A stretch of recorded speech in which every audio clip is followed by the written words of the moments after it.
नमस्ते, सदावत सलीम, मातृभूमि, जय हिंद। दोस्तों, दिन भर क्या रहा स्पेस डिफेंस और इंटरनेशनल गलियारे से इस वीडियो में एक एक करके जान लेते हैं। दोस्तों, पहली अपडेट डीआरडीओ से आ रही है। दरअसल डीआरडीओ की टर्मिनल बैलिस्टिक रिसर्च लैबोरेटरी जल्द ही अपने पल्स डेटोनेशन इंजन का टेस्ट करने वाली है, जिसे कि एरोस्पेस कॉन्फ़िगरेशन के साथ किया जाएगा।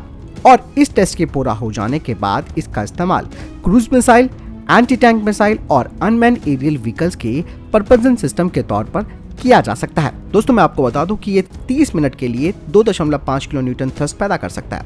वहीं दूसरी तरफ डीआरडीओ इंजन की लंबाई को कम करने पर काम कर रही है, जिससे कि इनका इस्तेमाल यूएवीज और मिसाइल्स पर हो सकेगा। बढ़ते हैं अगली अपडेट की तरफ। दोस्तों, जहां भारतीय वायुसेना 11 और चीनी हेलीकॉप्टर्स को लेने के लिए यूएस की बोइंग के साथ बातचीत कर रही है, ऐसे में दोस्तों अमेरिका की मिलिट्री का विचार है कि वो चीनूक हेलीकॉप्टर की बजाय next generation heavy lift helicopter को खरीदेगी। और ये जो हेलीकॉप्टर्स है, ये मौजूदा चीनूक हेलीकॉप्टर्स की जगह लेंगे। दोस्तों, ये जो next generation heavy lift helicopter है, ये 2030 तक तैयार हो जाएगा, जो कि एक बड़ी हुई रेंज और स्पीड के अलावा बेहतर पेलोड क्षमता के साथ आएगा। वहीं अमेरिका अब इस बात पर भी विचार कर रहा है कि वो अपने करीबी मित्र देशों, जिसमें कि भारत, जापान और यूके हैं, उन्हें भी इस प्रोग्राम का हिस्सा बनाना चाहता है।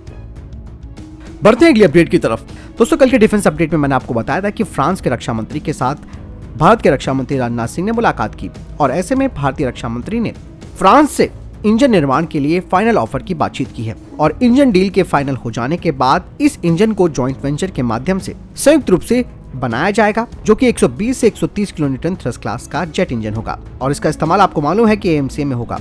वहीं फ्रांस की फर्म साफ्रान भारत को पहले ही ऑफर कर चुकी है कि वे भारत के एएमसीए प्रोग्राम के लिए अपनी सर्विसेज देना चाहते हैं। साथ ही उनकी जो पार्टनर कंपनियां हैं, वो एएमसीए के लिए उपकरणों और दूसरे सिस्टम की सप्लाई भी करेगी। इसके अलावा रक्षा मंत्री राजनाथ सिंह ने डीआरडीओ को भी कहा है कि वो फास्ट ट्रैक माध्यम से सभी इंजन बिडर्स के साथ बातचीत करे और इस प्रोग्राम को जल्द से जल्द आगे बढ़ाए।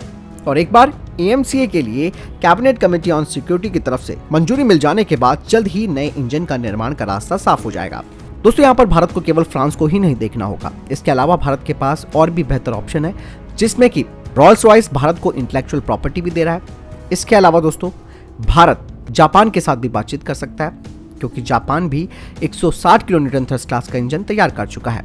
ऐसे में जापान तो एक बेहतर ऑप्शन भारत के लिए हो सकता है। आपको मैं बता दूं कि जापान अपने 160 किलो न्यूटन थ्रस्ट क्लास के इंजन को अपने छठी पीढ़ी के फाइटर जेट के लिए विकसित कर रहा है। इस इंजन का नाम IHI X59 है, जिसे जापान की प्राइवेट कंपनी ने तैयार किया है। ये एक low bypass after burning turbofan engine है। बढ़ते हैं अगली अपडेट की तरफ। दोस्तों, भारत ने एक बार फिर से नोटम वार्निंग को जारी किया है 15 से 16 दिसंबर के बीच, और इसका डेजिग्नेटेड एरिया है 5400 किलोमीटर। और संभवतः इस दौरान K5 submarine launch ballistic missile का टेस्ट हो सकता है, जिसकी रेंज 6000 किलोमीटर होगी। ये मिसाइल 4 मर्फ वॉरहेड को ले जा सकती है और कुल मिलाकर 2 टन के पेलोड को ले जा सकती है। K5 की खास बात यह है कि ये रडार की पकड़ में आसानी से नहीं आती है, और ये अपने वर्ग की सबसे तेज मिसाइल मानी जाती है। मर्फ क्षमता इसे कई टारगेट्स को हिट करने की क्षमता देता है, और ये एक ही टारगेट पर कई बार हमले भी कर सकती है। दोस्तों, मैं आपको बताना चाहूंगा कि भारत के लिए K5 मिसाइल एक मील का पत्थर साबित होगा, क्योंकि दोस्तों K5 एक highly classified submarine launch ballistic missile है। वैसे दोस्तों, K5 की जो रेंज है वो 5000 किलोमीटर से ज्यादा की है। K5 की अनुमानित रेंज लगभग 5000 से 6000 किलोमीटर के बीच है। इसकी जद में चीन की जमीन और पूरा पाकिस्तान होगा। कुल मिलाकर ये भारत के लिए अच्छा है कि इस तरीके के मिसाइल भारत के शस्त्रागार में मौजूद होंगी। बढ़ते अगले अपडेट की तरफ। दोस्तों, HAL ने इस बात को कंफर्म किया है कि उनकी सुखोई कॉर्पोरेशन के साथ बातचीत चल रही है 12 और सुखोई 30 फाइटर जेट्स की किट्स को लेने के लिए, जो कि 2023 से शुरू हो जाएगी। इसके अलावा भारत रशिया के साथ अपने सुपर सुखोई अपग्रेड प्रोग्राम के लिए क्लियरेंस की भी बात कर रहा है। वहीं ये जो 12 नए सुखोई 30 एयरक्राफ्ट आएंगे, उनमें से 10 कुछ माइनर सुपर सुखोई अपग्रेड के साथ आएंगे, और बाकी के जो 2 सुखोई फाइटर जेट्स होंगे वो टेस्ट बैट के रूप में इस्तेमाल किए जाएंगे, जिनका इस्तेमाल comprehensive super Sukhoi upgrade programme के तहत किया जाएगा। और इन दोनों ही एयरक्राफ्ट के सिस्टम में कुछ बड़े बदलाव होंगे। दोस्तों, यहाँ पे मैं एक चीज और बताना चाहूंगा कि भारत को सुपर सुखोई के अपग्रेडेशन पर तेजी से निर्णय लेना चाहिए। वही 2029 तक तेजस मार्क 2 भारतीय वायुसेना के पास होना चाहिए, क्योंकि अभी एएमसीए पर थोड़ा वक्त और लग सकता है। ऐसे में फिलहाल के लिए सुखोई 30 MKI एक सबसे अच्छा प्लेटफॉर्म माना जा सकता है, जिसे कि और घातक बनाने की जरूरत है। बढ़ते हैं अगले अपडेट की तरफ। दोस्तों, बीएसएफ ने भारत पाकिस्तान सीमा पर बड़ी कार्रवाई करते हुए पाकिस्तानी ड्रोन को मार गिराया। ड्रोन के साथ 3 किलो से अधिक की हेरोइन बंधी हुई थी। खास बात यह रही कि इस बार बीएसएफ की तरफ से महिला कमांडो ने इस कार्रवाई को अंजाम दिया। बता दें कि गश्त के दौरान बीएसएफ की महिला कांस्टेबल प्रीति और भाग्यश्री मौजूद थी और दोनों ने तकरीबन इस ड्रोन पर 25 राउंड फायर किए। उसके बाद ये ड्रोन खेतों में गिर गया और इसमें लगी जो हेरोइन थी उसकी कीमत 21 करोड़ रुपए आंकी जा रही है। बढ़ते हैं अगली अपडेट की तरफ। दोस्तों, राष्ट्रीय सुरक्षा सलाहकार अजीत डोभाल जी ने फ्रांस के रक्षा मंत्री के साथ बातचीत की। दोनों ही पक्षों ने वैश्विक क्षेत्र और द्विपक्षीय सुरक्षा से संबंधित विषयों पर चर्चा की और इस बैठक के दौरान भारत की मेक इन इंडिया नीति को ध्यान में रखते हुए भविष्य की युद्धक आवश्यकताओं के अनुरूप रिसर्च और डेवलपमेंट और इनोवेशन पर भी बल दिया गया। बढ़ते हैं अगले अपडेट की तरफ। दोस्तों, उत्तराखंड के चमोली जिले के औली में आपको मालूम है कि भारत और अमेरिका की सेनाएं प्रशिक्षण कर रही है, जो कि चाइना के लिए एक बड़ी टेंशन हो रही है। और इस एक्सरसाइज के दौरान पहली बार भारतीय सेना ने दुश्मन के ड्रोन का शिकार करने के लिए पक्षियों को प्रशिक्षित किया है और युद्ध अभ्यास के दौरान उनकी कार्रवाई को दिखाया है। इन प्रशिक्षित पक्षियों को अर्जुन नाम दिया गया है। संयुक्त प्रशिक्षण अभ्यास के दौरान दुश्मन के ड्रोन का शिकार करने के लिए भारतीय सेना एक ऐसी स्थिति बनाती है जिसमें उसे दुश्मन के ड्रोन की पहचान करनी होती है और उसे मार गिराना होता है। इसके लिए पक्षी और कुत्ते का इस्तेमाल किया जाता है। ड्रोन की आवाज सुनकर कुत्ता भारतीय सेना को अलर्ट करता है, जबकि पक्षी दुश्मन के ड्रोन की लोकेशन को पहचान कर उसे हवा में मार गिराने का काम करता है। दोस्तों, ये पहला प्रयोग है जिसमें भारतीय सेना के द्वारा दुश्मन के ड्रोन को मार गिराने के लिए पक्षियों का इस्तेमाल किया जा रहा है। कहा जा रहा है कि इस तरीके की क्षमता से सुरक्षा बलों को पंजाब और जम्मू कश्मीर में सीमा पार से आने वाले ड्रोन के खतरों से निपटने में मदद मिल सकती है। साथ ही इस अभ्यास के दौरान जवानों ने निहत्थे युद्ध कौशल का प्रदर्शन किया। दोस्तों, इन पक्षियों में चीलों का इस्तेमाल किया जा रहा है और चीलों की खासियत ये होती है कि ये ऊंचाई पर उड़ती है और इनकी निगाहें तेज होती है और दूर तक देख सकती हैं और ये दुश्मन पर किसी मिसाइल की तरह हमला करते हैं, यानी कि दुश्मन चाहकर भी अपने ड्रोन को चील के हमले से नहीं बचा सकता। दूसरी तरफ जो डॉग्स हैं भारतीय सेना के, उनके कान तेज होते हैं, वो बेहद बारीक आवाज सुन लेते हैं जिसे इंसान नहीं सुन पाता।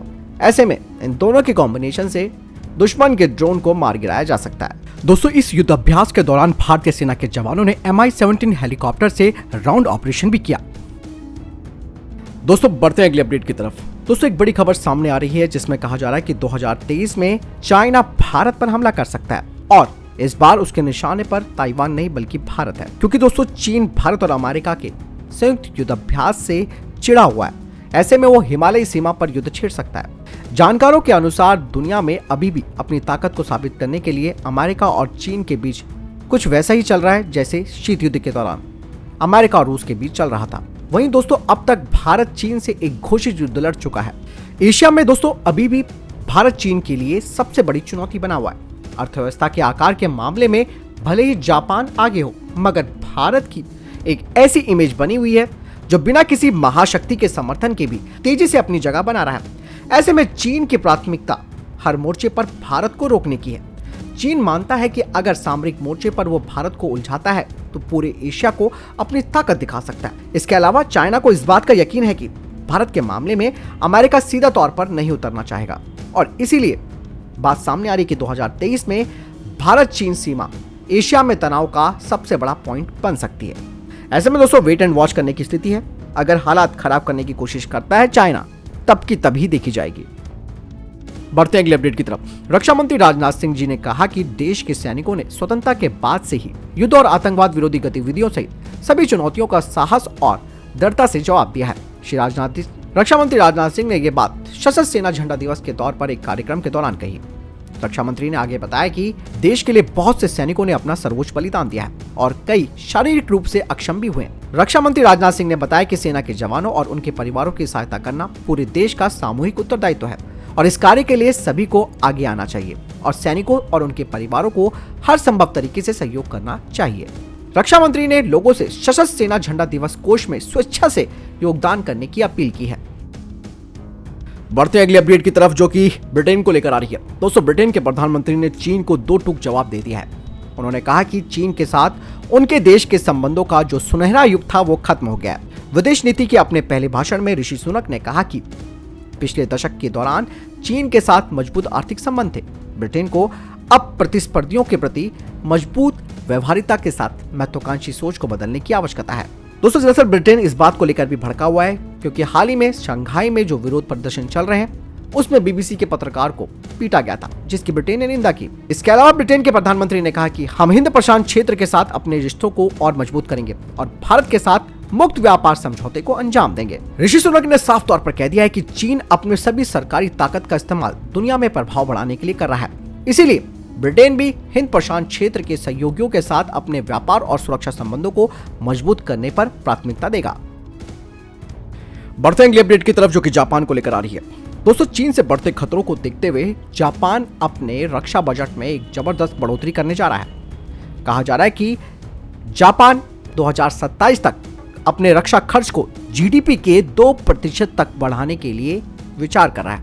आपको बता दें कि अभी तक ये जो आंकड़ा था वो हमेशा 1 या फिर 1 से कम रहा है, लेकिन अब जापान बदलते हुए जियोपॉलिटिक्स परिदृश्य को देखते हुए अपनी रक्षा और सुरक्षा रणनीतियों को बदल रहा है। जापान के रक्षा मंत्रालय ने कहा कि अगस्त में $40 अरब का बजट प्रस्तुत किया गया था, लेकिन सरकार को कई रक्षा नीतियों के अपडेट को पूरा करने तक अंतिम आंकड़े का इंतजार करना होगा, यानी कि $40 अरब से भी अधिक का बजट जापान करने जा रहा है। जापान की तरफ से कहा जा रहा है कि चीन के सैन्य अभ्यास, वहीं उनका दूसरा दुश्मन उत्तर कोरिया जो मिसाइल परीक्षण कर रहा है, और यूक्रेन पर रशिया का हमला, ये सब चीजें जापान देख रहा है और खतरा लगातार बढ़ता जा रहा है। ऐसे में डिफेंस का एक बड़ा बजट होना बेहद जरूरी बताया जा रहा है।